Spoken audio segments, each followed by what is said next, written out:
So, welcome dito sa aking YouTube channel. Gusto kong i-share sa inyo, lalo na sa mga nagbo-vlog sa mundo ng Meta. Talagang, nung una talaga ay mabilis kong nakuha yung requirements ni Meta noon. Na noon pa lang ay in-stream ads. So, hindi pa content monetization noon.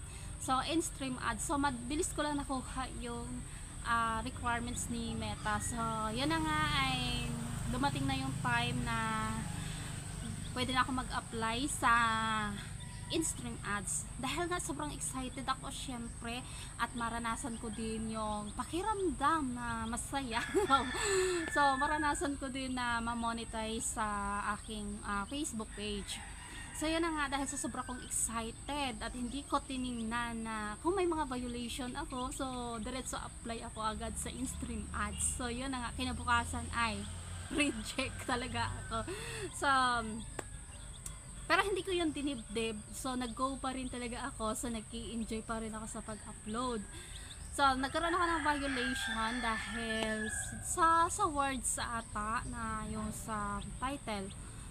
Sa title or yung sa pinost ko sa aking personal account tapos pinost ko sa aking Facebook page, parang ganon, parang yun yung naalala ko, nagkaroon ako ng violation. So yan, tuloy-tuloy pa rin ako hanggang makalipas ang 2 buwan ay muli na naman nakuha ko yung mga requirements na wala yung aking violation. So dinilit ko yung aking video na nagkaroon ng violation. After 2 months, ayun na nga ay pwede na naman ako mag-apply sa in-stream ads, pero monetize na ako sa ibang mga tools. So maliban na lang sa in-stream ads, so wala ako nun. Yun na nga ay nag-apply ako ulit at yun na nga ay napakalungkot na balita dahil naabutan na ako ng bagong update ni Meta. Yun na nga ay yung sinasabi na content monetization, yung pinagsama-sama ng ads on reels at bonuses at yung in-stream ads. Yun na nga, pinagsama-sama na yung tatlo. So yun, ang tagal ang tagal yun. So na-reject talaga ako, nagtaka ako nun, ba't ako reject? Na-reject, so walang violation. Yun pala dahil hindi talaga ako ma-approbahan noon dahil nga nabutan ako ng bagong update ni Meta na yung content monetization. So yun, after 7 months, so hinayaan ko lang yon. So talagang tuloy-tuloy lang ako sa pag-upload, ginawa ko na lang libangan, total naman ay monetize na rin ako sa ibang mga tools. So yun, tuloy-tuloy yung aking pag-upload hanggang sa yun na nga ay ngayong buwan ng March ay talagang unexpected din talaga na isa ako sa mga naimbitahan ni Meta sa kanyang content monetization. So sabi ko, wow, so eto na pala, eto yung tamang panahon. Eto yung tamang panahon para ma-monetize ako dito sa aking Facebook page.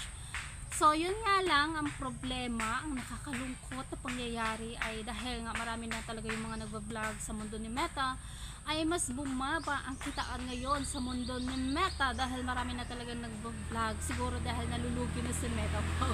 At marami na rin na lumipat sa mundo ni YouTube, dito sa mundo ni YouTube, dahil nga mas okay pa dito ang sahuran sa mundo ni YouTube kumpara sa mundo ni Meta.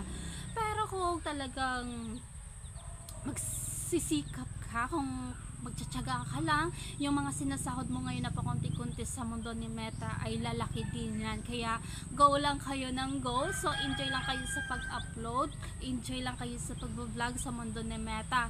Yung mga sinasahod nyo ngayon, so balang araw ay lalaki din yan at magkakaroon kayo ng malapalasyong bahay. Wow. So yun na nga, so sa ngayon ay talagang nag-i-enjoy lang din ako sa pag-upload ng mga video, sa mga reels, sa mga photos, sa text. So nag-i-enjoy lang ako. At syempre samahan din ng dasal. So yan.